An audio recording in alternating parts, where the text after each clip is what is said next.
وەختتان و خێر ئیلهامە ئەم دیبەیتە نەمایشێک کچە مۆدیلینگێکی خەڵکی ئاسیای شەرقی بوو لە گۆشەیەکی ئەو خیابانە لەسەر نەپشە کافەیەکە لە کنارە مەسیرە پیادەڕەوە خەریک و خۆی ئەنواند و فیلمبەردارەکەی فیلمی لێگرت و عەکسی لێگرت. ئەگرا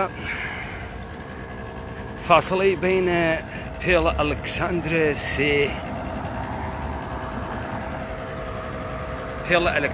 سێ و ساختمانە ئەنوەلیدە پاریسە قبرە ناپلۆن بۆناپارت لەوێسە و بیناویە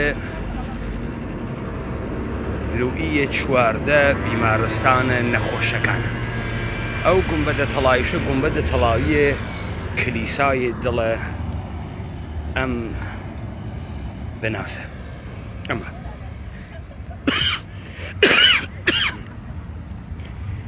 ئەو کەنیشکە مۆدەلینگە ئاسیای شەرقیە خەریک بوو لە گۆشەی چوارڕایەکە لەبەرە کافەیەکە لەبەرە خەتخەتیەکانە ئابرە پیادا خۆی ئەنواند بە شێوەهای جۆرا و جۆر و عەکسیان لێگرت.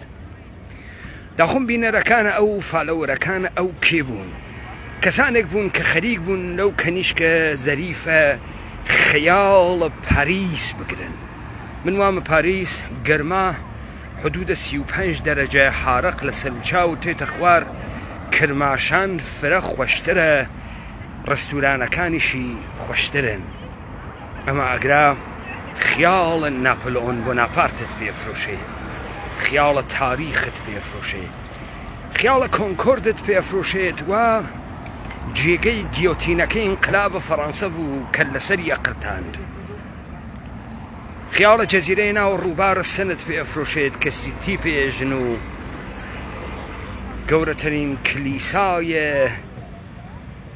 نۆح قەڕنەیە ئوممەتە مەسیحی واتیە.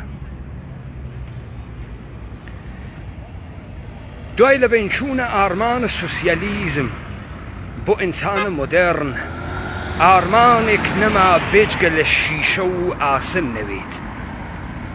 ئەم گشتە ئینسانە سەرگەردانەوە ئێوە لەگرا ئێوێنن پاڵکەوتگن بە دیارە دەستکردە خۆیانەوە کە پێڵێکە بە مجەسەمەهای ئیلهام گرتگە لە عەسرە ڕۆنەسانسە کلیسای کاتۆلیک. لەو پەڕە بێمەعناییە زندگیان، لەو پەڕە بێئارمانیە زندگیان تەعقیبە شیشە ئەکەن، تەعقیبە تاریخێکەکەن و ئەمڕۆی دروستکردەکەن. دەخۆ خیابانەکانە پاریسیش لە دیدەنی تەرین جێگەیە پڕە لە تەرەک و پڵەر لە ئاشخاڵ و پڕە لە ئینسانهاوی وێڵە سەرگەردانێکە گویا لە بەهەشتە بەرینە سەرڕووی زەمین خەریکن زندگیەکەن بوو کە شاران پاریس. خاسە کە ئەتوان خیاڵ بفرۆشنەوە، خاسە کە کەسانێک وەکو من تێنە ئەم شارە و عەکس ئەگرن و سەڵفی ئەگرن و خیاڵە ئەم شارە فرۆشنەوە. ئەڵبەتە دەلیلە حزورە من لەگرا نە سەفەر بووگە نە خۆشگوزەرانی بووگە هەر دەلیلێکی تر بووگە وادارمی کرد کە ئەم دیبەیتە کاتوانێ هەم بۆ ئێوە فاڵوێت و هەم تەماشا بکەم لەگرا فقط خیاڵ ئەفرۆشێتەوە. لە هەر کافەیەکا دانیشیت کەمتر لە 100 یۆرۆ لە گیرفانت ناکێشن سەرفەن بۆ خاتری ئەوەی کە خیاڵت پێ ئەفرۆشنەوە، پاریس عوسمانت پێ ئەفرۆشنەوە، پاریسە ناپلۆنت پێ ئەفرۆشنەوە، پاریسە بەسیلت پێ ئەفرۆشنەوە، پاریسە تاریخە قەڕنە 18 و 19 پێ ئەفرۆشنەوە، پاریسە تاریخە عفونەت، پاریسە تاریخە خوێن، پاریسە تاریخە سفلیس و تاعون، پاریسە ئەو تاریخە قێزەونەی کە مۆدێرنیتەیە ئوروپایی ئومەتە مەسیح تێیا تێپەڕی. ئێستا ئارمانە سۆسیالیزمیان بۆ نەماگە، هەرزگایە تێنە ناوە خیابان وەکو خودنویس ئەوەنە خۆیان نەشەکێن و تا جەوهەریان تێیان نامێنێت و پلیسیان هەڵەداوە ڕۆنە دەرەوە بە خۆیان ئێژن مەحد ئینقلاب. پاریسێک کە تایبەتمەندیەکانی وا لە بشێو کە ڕانندگیکردن ئەژی وایتە تارانە، ئێژی وایتە تارانە، هیچێک ڕعایەت ناکات بۆ ئەوانەی وام وەحم و خەیاڵتان پێ ئەفرۆشنەوە. ئەگرا جۆزئە یاخیگەریە پاریسە کە تۆ ڕانندە وەکو ڕانندگی وەکو شێت بکەیت. ئەما کێ لە ئێمە خەیاڵی کوشت؟ بۆ ئێستا کوڕێک لە کرماشانە لە قاوەخانەیەک ناتوانێ دانیشێت و گەورەترین خیاڵ بکات، حتمما ئێشێ بێتە لای بینای ئەنڤەلید و گۆڕ ناپلئۆن بوێنێت و خیاڵە شەڕە ڤاتۆلو، خیاڵە فەتح مۆسکۆ بێتە سەری و پێی وا بێکرا جێگەی مهمێکە، خێلی جێگەی مهمێکە. سپرایتەکەی ناوە ئەو قاوەخانانە تامی فەرقەکاتەکە سپرایتەکە و سێڤەناپەکەی ناوە سلێمانیە. قاوەیەک ئەمانە ئەدەنێ فرە تامی فەرقەکاتەکە قاوەیەکە کە تۆ لە سنایی خۆی. ئەمانە لە تۆ ژیرترن، لە کاتێکە لە تۆ تووکنترن، ناشیرینیشن، بۆگەنیشن، بێعەقلیشن. وەلێ کەسانێک کە گەرەکیانە ئێوە دەستەمۆکەن، کەسانێک کە گەرەکیانە ڕوئیا لە ئێوە بکوژن، کەسانێک کە ئێوەیان وە تەسلیم بوونی گەرەکە و بەلەنگازی گەرەکە و قوربانی بوون گەرەکە بچووکتانەکەن و هەیکەلتان بۆ دروست ناکەن تا کاورایەکی 1 متر و 50 سانتی بەناوە ناپلئۆن بۆناپارت بوون لە بینایەکی ئاوا بۆت بنێژن و پێی بێژن تاریخ جەهان لەگرا خەفتگە، کەڵە بنیمەت جەهان لەگرا خەفتگە. ئوروپا بەدەسە ئەم گوزاری کرد بە دەورانە مۆدەرنیتە. ئوروپا نەبە ئینقلابە فەڕەنسا، نەبە ئینقلابە پاریس، نە بە باسیلێکە کوتاگیانە و ئەمڕۆ مۆنۆمێنتیان لە سەردانیاگە، بەڵکو بە تۆپخانەیە ئەرتەشە ناپلئۆن مناسباتە فۆئۆدالی لەدەستدا. ئەما ئەوەی وا لە ناو ئەم مەردمە ئێمە لە قەبارە بچووکردنە ئینسانە کوردی لە نەمانە پیاگە گەورەیە کورد کە خیاڵی بێت و چ خیاڵێک ئەفرۆشی تۆ بە ئینسانە کورد؟ ئەو پاریسە پێفرۆشێتەوە. تۆ لە سلێمانی چی ئەفرۆشی تۆ؟ ڕەو، دەرچوونەکەی کەرکووک، قەرموقاڵەکانە پارتی وایستەی کاوێژە یەکێتی فرۆشتمانی و خۆیان ملیاردها دۆلار لە سروەتە ئەم مەردمە و بەناوە ئەم مەردمە و بەناوە تەسلیمکردنە ئەم مەردمە وا لە ئەختیاریانە کەچی هەدە دوور و حەپەیان تێ دێگەر پیاگی بێرە مەیدان و خۆ پیاوی واتی ئەو مەملەکەتە کۆی کاتۆ. ئێشە حتمەن خەنجەرەکە بخەنە بنە ملتان، ئێشە حتمەن پەتەکە بکەنە ملتان ڕاتان کێشن، ئێشە سرمەی RPG بێ لە بنە گوێتان تا جێ بێڵیت، ئێشە حتمەن واتانە پێ بکەنە. ئێوە مەردمێکتان بە خیاڵ درۆزنانە گوڵخونچە بار هاوردگە، مەردمێکی بەلەنگازی قوربانی. هەدەف من ئەوە بوو هیچ خۆش نییە وایتە ئەگرا، هیچ ئەحساس عەجیب غەریبێکی نییە، هەوا گەرمە، هارەق لە هەرچی جێگەتە تێتە دەر، نە کۆکاکۆلاکەی عەجیب و غەریبە، نە شەرابەکەی عەجیب و غەریبە، نە تامن نانە باگەتی لە نان تیری خۆشترە. باوەڕکەن نە پەنێرەکانی لە پەنێرەکانە تۆ خۆشترە.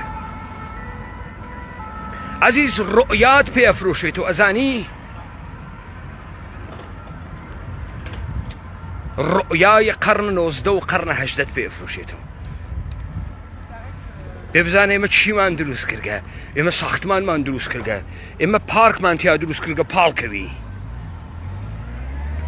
ئێمە ئینسانە گەورەمان بووگە، ئێمە سەر یەکتریمان قرتاندگە تاوە مۆزایە گەیگین لی ریپابلیکمان دروست کردگە. پس خیاڵ شتە مهمێکە. ئەگەر کاورە ئەمڕۆ موسڵمانە وەکو تەمامی ئەم ئینسانانەی کە ئێوە ئەیوێنن ئینسانێک لەسەرم گۆی زەمینە، ئەگەر ئەوێنی سەرپۆشە هاتە سەریا و عەلی ئەکا و عومەر ئەکا و خدا ئەکات، خیاڵە. بەرنامەیەکە کردیانە سەناوی مێشکی لە زەهنە ئەوەوەها اتفاقی کەوتکە وەگەرنە لە واقعیەتە هیچ معنایەک نادات گەلێکی فاصلە بنێ لە نێوانە خۆی ئەوی ترا گەرە کەسی بێژە منیش تایبەتمەندیەک مەسفەرخەکەم لەگەڵ تووە منیش جۆرێکی ترەم دنیا ئەوێنم کێ تایبەتمەندیە کوردی لە کورد کوشت کێ ئێمەی کردگەسۆ زڵفانە دەست شەماڵی باوە تەکە تەکمان تێ بە ئەملا و بە ئەولاوە خۆمان ناناسینەوە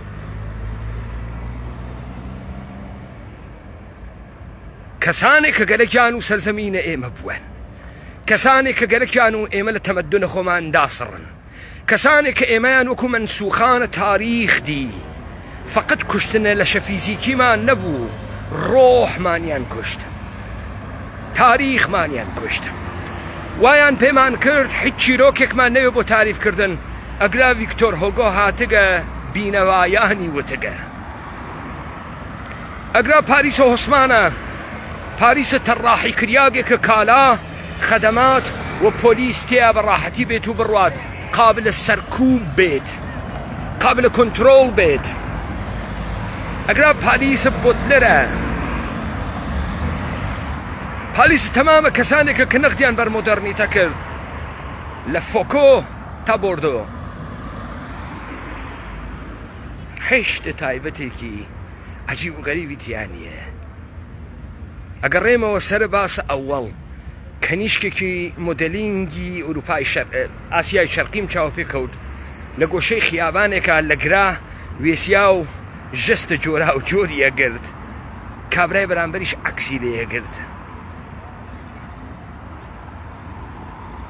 ومن خەریک بووم ئەو فەزا کە ئەو خەریکە ئەیفرۆشێتۆ ئەڵبەتە من بە چەپێ سوێڵ و ئەو بەلنگێ چەرمگ ئەڵبەتە من بە تەمەنێکی چووگ و ئەو بە قیافەیەکی جوان هەرچکمان بە یەک و خەریکون تەجروبەمانە کرد ئەو لە خەیاڵە خۆیان ملیۆن فالۆوەر خەریکە جەزب لەشە جوانی یەکات بە سەودای خیابانەکانە پاریس بەڵام گەرما هەرچکمانی هیلا کردبوو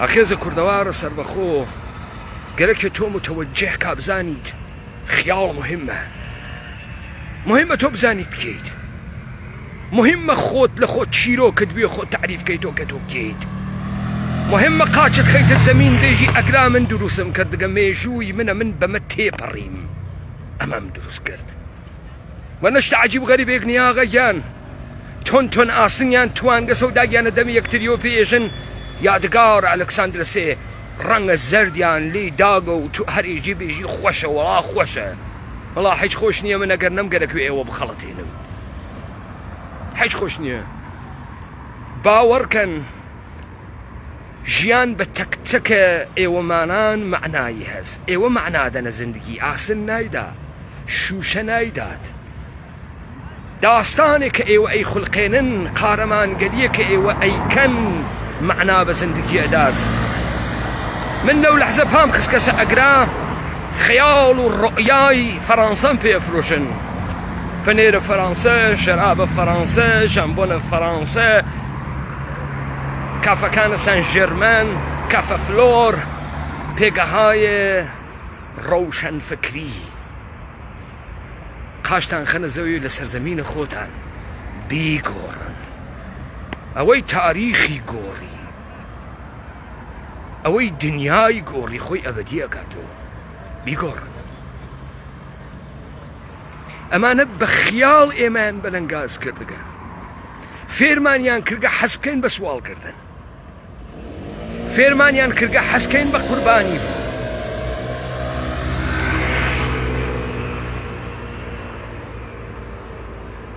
لای ئەوە خۆش